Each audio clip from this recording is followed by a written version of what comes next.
I funded my father's pathetic excuse for a life while he lied about job hunting. Then he bought my golden boy brother a motorcycle and spat. You were an accident, a spare kid we kept around just in case. Be grateful we let you exist. A week later, he threw a backyard party for my brother's college admission using the 10K my grandmother left me. I wasn't invited. When I texted him, he replied, "It's our money now. Your brother has a future. You don't. Stop acting like a loser." I replied, "Lose my number." That night, I did what they thought I'd never have the guts to do. Now they're losing it. My aunt's leaving voicemails, crying, "Your dad's collapsed. Your brother won't come out of his room. If you don't fix this, it's over for all of us." Hey everyone. Before we dive in, I have a quick favor to ask. If you enjoy content like this, please hit the subscribe button. It's free, supports the channel, and ensures you never miss out on amazing videos. Alright, let's get started. Alright, so I never post on here, but this is just too much, and IDK where else to put it. Maybe this is messy AF, but whatever. I just need to get it out and see if I'm actually crazy, or if this is as nuts as it feels. If you read this whole thing, props to you. I'm open to getting roasted, Tabaha. So background, I'm Blake, 23, living with my dad, Jesus, and my younger brother, Emilio, 19. We are in Central California. My folks split ages ago. My mom dipped out of state with some guy, and we barely talk. My grandma, dad's mom, died last year. Left me a chunk of money, 10 grand. Not life-changing, but not nothing. I work remote, grind out hours, pay most of the bills. My dad lost his job during COVID and just never really got back on his feet. He says he's job hunting every week, but NGL, I haven't seen him wear anything but sweatpants since like 2022. So this is where it starts. A few months ago, Jesus starts dropping these weird little lines at dinner. Stuff like, "Maybe you'll actually pull your weight for once," or "Your brother's got promise. You do good to learn from it." Honestly, I brushed it off. He's always been that guy. Emilio's always been golden. Classic case. Good at sports, gets decent grades, doesn't mouth off. I'm the older one, but whatever. I'm not the favorite, I can live with that. But lately these digs have gotten more direct, like he'll just say, "You'd be lost without me." And when I ask what jobs he's applied to, he gets pissed off and says I should respect him. Then a few weeks back, I come home from getting groceries that I paid for again, and he's sitting on the couch scrolling TikTok, telling me he's got a lead on some gig. His phone rings. He doesn't even answer. Instead, he asks me for $40 for gas to get to the interview. I send him the cash on Venmo, and he never leaves the house. I started noticing stuff like that, little things. He'd ask me for cash for a train ticket or parking, but then I'd see him at home all day. He'd say he was at a job fair, but there'd be leftovers from lunch in the fridge. I asked Emilio once if Dad had actually gone anywhere. He just shrugged like, "IDK, I'm not his babysitter." Whatever, bro. So fast forward. Grandma's will comes through. She was always old school, didn't trust online banking. So she left me a check, but the account was still in Dad's name, because you're not responsible enough yet, Blake. I was pissed, but I didn't fight it. I figured, okay, just need to be patient. He'll hand it over. But then, like a week after, Alio starts talking about how he wants a new motorcycle. He's got a crappy one already, but suddenly he's showing me pics on Reddit of these fancy ones, dropping not-so-subtle hints about how maybe he'll get lucky this year. I ignore it. Meanwhile, Dad's still asking me for cash for job hunting, and I'm still covering rent, internet, utilities, groceries, you name it. Then out of nowhere, one Friday night, I come home, and there's this shiny new motorcycle in the driveway. Emilio's out there with a couple friends, all hyped. I ask him where the hell it came from, and he just grins and says, "Guess Dad finally came through." I go inside and ask Jesus, like, "Did you really just drop thousands on a bike?" He looks at me dead serious and says, "Money's for people who make something of themselves." I kinda lose it. I'm not proud of it, but I started yelling. He tells me I need to learn my place. Says I'm lucky he even lets me stay in his house. I remind him I pay the bills, that Grandma left me that money. He just laughs. Tells me I should be grateful he's not charging me back rent for all the years I was living here as a kid. At some point, I slam the fridge door just to have something to do with my hands. Emilio comes in, starts mouthing off saying, "It's not your money, it's family money, and you're just jealous." I tell him to watch himself. He smirks and walks out. So I step outside to get some air, and I see neighbors watching from across the street. I don't even care at this point. My phone buzzes. It's group chat with my cousins blowing up about some party Emilio's having next weekend. I scroll up. Turns out it's a backyard thing for his college admission. He got into his dream school. Whatever. Good for him. But the kicker? I wasn't even invited. Not a word to me. And apparently it's happening at our house. With my money. I text my dad because I'm not about to go back inside and deal with him face to face. I say, "You spent Grandma's money, didn't you?" He replies, "It's our money now. Your brother has a future. You don't. Stop acting like a loser." Then, for good measure, he adds, "You were an accident. A spare kid we kept around just in case. Be grateful we let you exist." I just stare at my phone for like 5 minutes, not even knowing what to say.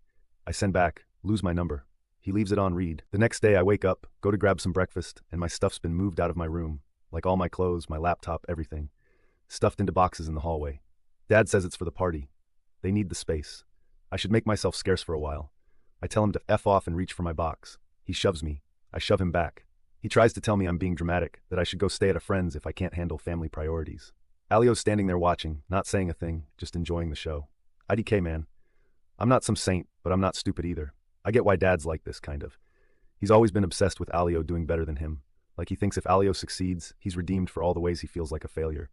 With me, it's like he needs a scapegoat, someone to dump all his bitterness on, like I'm the backup plan, the one he tolerates because he has to. But this is next level. I'm not just gonna roll over.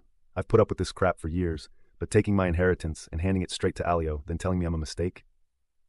Nah, so now I'm sitting here surrounded by my own boxes, listening to them plan this big party for Emilio with my money, and I'm just done.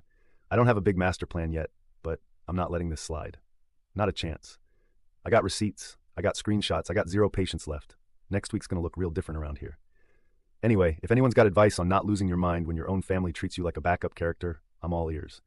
But FR, I'm about to make some noise. To be continued. I guess. Update 1. So yeah, here's the update. And if you thought the last post was a train wreck, this part's just IDK. It's like finding out your whole family's been group chatting behind your back for years, and you were the only idiot that didn't get the invite. Honestly, I should have seen it coming. Some of y'all in the comments called it, but living it is a whole diff level. Buckle up, I guess. So after that mess with my stuff in boxes, I'm sleeping on a blow-up mattress in the basement because my room is reserved for guests for Emilio's party. It smells like old cat pee and mold, but I'm just glad I've got a door I can lock. First weird thing, I come upstairs Saturday morning to get coffee and my phone charger's gone. Not like misplaced, just vanished. I ask Alio if he's seen it. He's making eggs, acting like he's on some cooking show. And he just stares at me like I'm speaking another language. Dad's nowhere, but his shoes are by the door, so I know he's home, just hiding in the bathroom. The party setup starts early. I'm trying to avoid everyone, but everywhere I go there's random people. Cousins, my Aunt Maria, some of Alio's friends from his old soccer team, even a couple neighbors. Aunt Maria corners me and asks if I'm going to be cool today, because everyone's here for Alio. Don't make it about yourself. I ask her if she knows where my inheritance went. She just sighs and says, "Your dad's doing his best, Blake. You know he's always been under pressure. You should support your brother. He's got real potential." Like I'm just supposed to eat it and say thank you. I guess what really set me off was hearing my cousin Sheila joke about how Emilio's new bike is literally the only good thing that's happened in this house in years. Then she kind of glances at me and goes, "Oh, sorry, Blake, I forgot you're still here." Like I'm some leftover at a family barbecue. I get it. I'm not the favorite. But damn. Later, I check my phone and see the group chat from last night. Everyone's been talking about the party for days, sharing photos, making plans. Somehow I got left off every invite. I ask Dad about it when I catch him in the hall. He's carrying a stack of paper plates like that's his big contribution. And he just shrugs and says, "It's not your scene. You just bring the mood down. Go find something useful to do."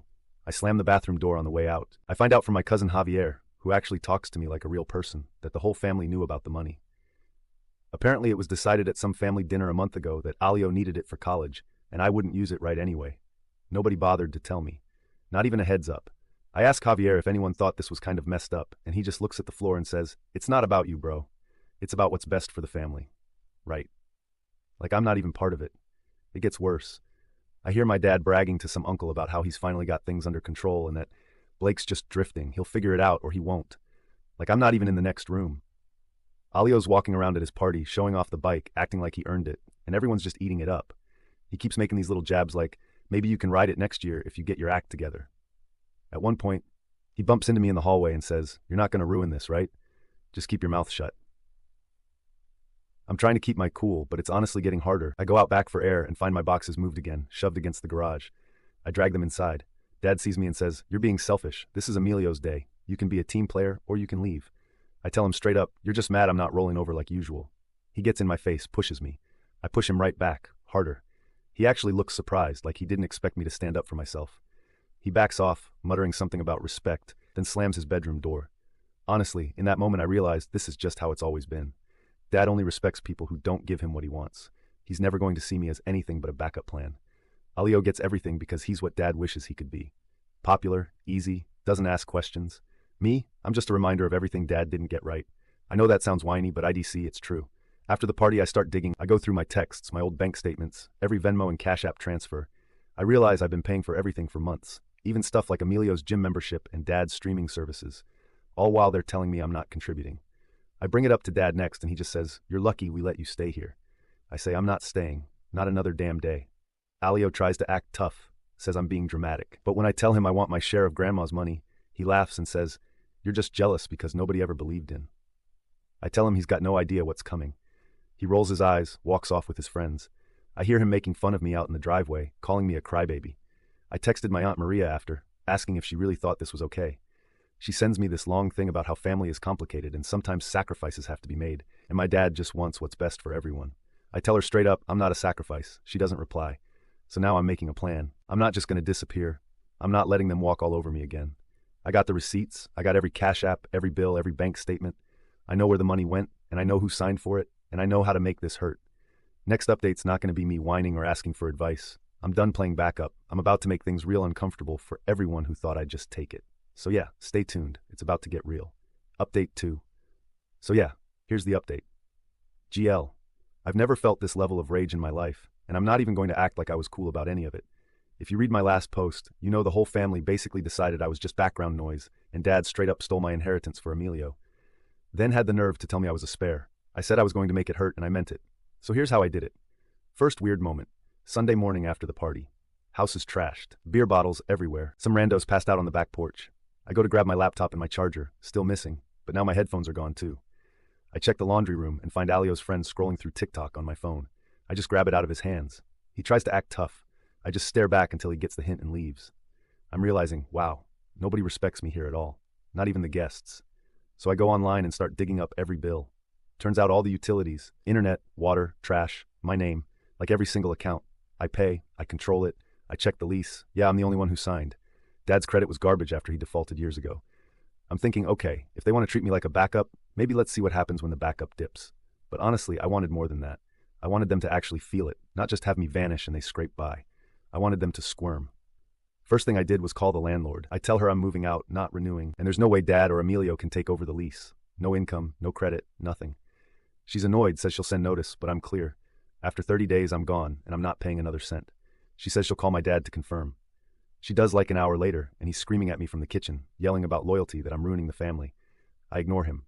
Slam my door. Next, I go into my bank account history and pull up all the transfers. I print everything out, every Venmo, every Cash App, every Zelle, all the times he told me he was job hunting and needed cash. I've got screenshots. I put them in a folder just in case. I'm not dumb enough to leave it in the open. Alio's out in the driveway showing off his motorcycle, revving it like he's hot stuff. I check the paperwork. I find the receipt in the trash. Honestly, classic Alio. Can't even shred his own evidence. It's got my grandma's account number printed on it. So yeah, that's all the proof I need. I take photos, send them to myself. Here's where I get creative. I text my Aunt Maria just to see if she'll budge and say, hey, FYI, everything Dad's done with Grandma's money is traceable. She doesn't answer right away, but a few hours later, she's blowing up my phone with these long messages about how I need to think about the family. Don't do anything drastic. Which is hilarious because where was this energy when they were splitting up my inheritance? I don't answer. Then I call the local bank. I tell them I'm disputing the withdrawal from the estate account. I wasn't given access, I wasn't consulted, and I have documentation. They say they'll look into it, and I send them scans of the check, the will, everything. I'm not a lawyer, but even I know this is sketchy as hell. Bank says they'll freeze the account for now. Just standard procedure. After that, I go through the house and start unplugging everything that's in my name. Wi-Fi router, unplugged, stashed in my backpack. I let the fridge and lights stay on. I'm not a monster. But streaming services, Spotify, Netflix, logged out, passwords changed, canceled. Not illegal, just not playing nice anymore. Late that night, I'm in the garage boxing up my stuff and Alio comes in, acting all smug. He says, wow, you're really packing. Guess that means I get your room for good. I ask him if he's got insurance on that bike. He looks confused, shrugs, says Dad took care of it. I tell him, might want to check again. He gets in my face, tries to shoulder past me, so I push him back. He tries to shove me, but I'm not backing up this time. He calls me a loser. I call him a thief. He slaps my shoulder. I shove him into the wall. Dad hears the commotion, comes running in, yells at me to get out. I tell him to call the cops if he's got a problem, but he just stands there, red-faced, fist clenched, not saying anything.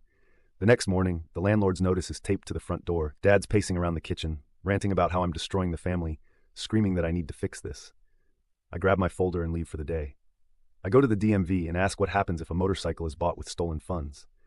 They say it can be contested if I prove the money was meant for me. I don't have to file a report or anything. Just give them a heads up in the paperwork. I leave copies. I also Google how to report financial abuse on a will, and I fill out the online complaint. IDK where it'll go, but it's something. By the time I get home, I've got like 20 missed calls from Dad, Aunt Maria, even my cousin Javier. Dad's left a voicemail saying if I don't fix this, he'll lose the house, Emilio will lose his future, and the whole family will never recover. I delete it. Alio's sulking in his room, won't even look at me. Later, I check the driveway. The motorcycle's gone. Dad comes storming in, asks me what I did. I say, I just made a few calls. He tries to slap the folder out of my hands. I grab his wrist, tell him to back off. He slams the door and locks himself in his room. Aunt Maria is texting me all night, telling me I'm being heartless, that I don't know what real family sacrifice looks like. I tell her, you want to see sacrifice? Try being the ATM for people who can't stand you. So yeah, everything's falling apart now. Dad's panicking, Emilio's hiding, landlord wants them out, bank accounts frozen, the bike's flagged for a title check. I'm not sorry, not even a little. They wanted me to be the backup plan, the scapegoat, the guy who pays for everyone else's dreams. Nah, I'm done. They're finally feeling what it's like when I'm not their safety net. I know some people are going to say I went too far, but honest, I don't care. They made this bed. I'm just pulling the sheets off. Next part might be the last. IDK. But I'm not finished yet. They're all begging me to stop. I'm just getting started. Final update. So this is it, I guess. Last update. And honestly, it's not some neat bow. If you've been here since the first post, you already know my family's mess is the kind you can't just sweep up and call it a day. But I said I'd go all the way, so I did. Honestly, the first thing that threw me off wasn't even the screaming or the chaos. It was just quiet. Like way too quiet. I came back to the house a few days after the fallout just to grab the last of my boxes and my old speaker, the one I bought, which apparently now belongs to the family. According to Alio, the kitchen was spotless, which never happens unless something's really wrong. No music, no sports on TV, nobody yelling about leftovers, just silence, except for the fridge humming and the clock ticking. That's when I knew they were spiraling for real. I went to my room, or what used to be my room, and found Emilio's stuff half unpacked, half thrown in a pile. There was a dent in the door like someone kicked it. I didn't see him, just heard him moving around upstairs later, but he never came down. I could hear his phone buzzing through the floor, just non-stop. I didn't care enough to check on him. Then my phone started going off like every 30 seconds. Aunt Maria, cousin Sheila, even my uncle Javier, who barely talks to anyone anymore. All these missed calls, and then the voicemails started rolling in. The first one was Maria, her voice all shaky and weird, saying, "My dad collapsed in the hallway. Ambulance had to come. She was at the hospital now." She says, "If you don't come fix this, it's over for all of us, Blake. Your dad's asking for you. He can't breathe. He says you broke the family." I play it twice just to make sure I'm not mishearing. I almost laugh, but not really. Next voicemail is just Maria crying, begging me to come back, saying Alio's locked himself in his room and won't talk to anyone. Apparently, he hasn't eaten since the bike got flagged and the landlord left a second eviction notice on the door. I didn't know you could even get two at once, but I guess the bank freezing the account didn't help. She says, "Please, you have to fix this. You can't just destroy everything and walk away." I just keep packing. Not because I'm cold or something, but because I know how this goes. My dad's always been dramatic. He's the type to make a scene and then expect everyone else to mop it up.